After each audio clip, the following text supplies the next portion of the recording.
Hə, köhnələr. Baxın, arxa planda gördüyünüz indi Aras dükanı var ha. Göstərim dəqiq bura haradır. Bax, üzbəüz olan həmən yol gedir birbaşa Mərkəzi Ordu İdman Klubuna.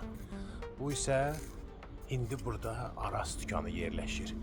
Amma vaxtı ikən, lap çoxdan burada nə zamansa Albatros adlanan bir dükan yerləşib.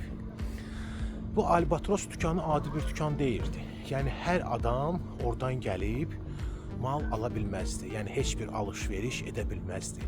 Orada alış-veriş etmək hüququ ancaq bir təbəqə insanlarda var idi. Hansı ki dənizdə, müxtəlif gəmilərdə, xaricdə çalışırlar.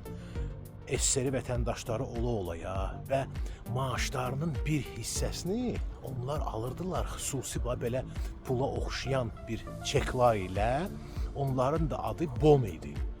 Həm də bu dükana el arası Bonovi mağazin deyirdilər.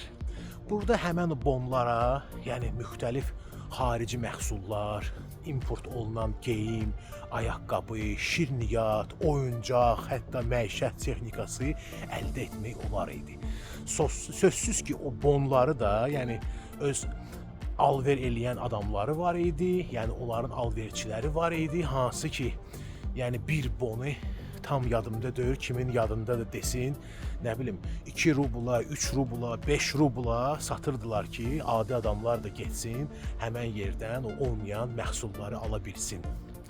Həmçin bir dənə də mən sizə bir məsələni hatırlatmaq istəyirəm. Burada yaşayan adamların yadında olar. Hərdən bura banan getirirdilər yeşiyinə, özü yaşıl bananlar değməmiş. Burada bir dənə növbə dururdu, mən sizə deyim. Bax, növbə buradan başlayırdı. Gedirdi.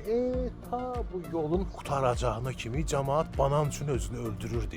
O vaxt banan bizim üçün bilirsiniz nə idi? Yəni bir arzuydu, ne diyeyim size, el çatmayan bir arzuydu da. Yani o bananı biz ancak multfilmlerde, kinolarda görebilirdik. Çizgi filmlerinde, ancak ekranda, televizyon ekranlarında. Yani kimisi o vaxt xaricə gedəndə, kiməsə bir yenilik, bir yaxşılıq eləmək istəyirdisə, mütləq bir banan götürüb verirdim. Ona görə də bu banan üçün bax burada həmişə qırğın var idi. Bu qədər qəlbdən qəlbə Albatrosun məhləsindən.